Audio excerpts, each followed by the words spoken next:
વર્ષ 1995 રિલીઝ થયેલી શાહરૂખ ખાન અને કાજોલની સ્ટારર દિલવાલે દુલ્હનિયા લઈ જાય કે માત્ર દેશમાં જ નહીં પરંતુ વિદેશમાં પણ ભારે હિટ રહી હતી. આ ફિલ્મના ચાહકો માત્ર ભારતમાં જ નહીં પરંતુ સમગ્ર વિશ્વમાં જોવા મળે છે. તો હવે બીબીસીએ આ ફિલ્મના ગીત તુજે દેખા તો એ જાના સનમ અને યુકેના 90ના દાયકાના સૌથી પ્રિય બોલિવૂડ ગીત તરીકે મત આપ્યો છે. તો બીબીસીના એશિયા નેટવર્કે તાજેતરમાં કેટલાક શ્રોતાઓને આમંત્રિત કર્યા છે અને તેમને 90ના દાયકાના 50 બોલિવૂડ ગીતોની યાદી આપવામાં આવી હતી. તો યાદી પેનલ પર હાજર રહેલા હારૂન રશીદ અને ગગન ગ્રેવાલ જેવા સ્ટેશન પ્રતિનિધિઓ દ્વારા તૈયાર કરવામાં આવી હતી. તો કેટલાક ઉદ્યોગ નિષ્ણાતોની મદદથી તેને શોર્ટલિસ્ટ પણ કરવામાં આવી હતી. સાહેબ અક્ષય અને કાજોલ સ્ટારર એ દિલ્હી કે ઓલે ઓલે અને સલમાન મનીષા સ્ટાર ખામોશી મ્યુઝિકલના બાહો કે દરમિયાન જેવા ઘણા ગીતો પણ આ યાદીમાં સામેલ છે.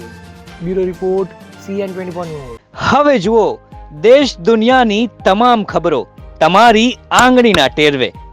ઉઠાવો મોબાઈલ અને Google Play Store પરથી ડાઉનલોડ કરો અમારી CN24 ન્યૂઝ મોબાઈલ એપ.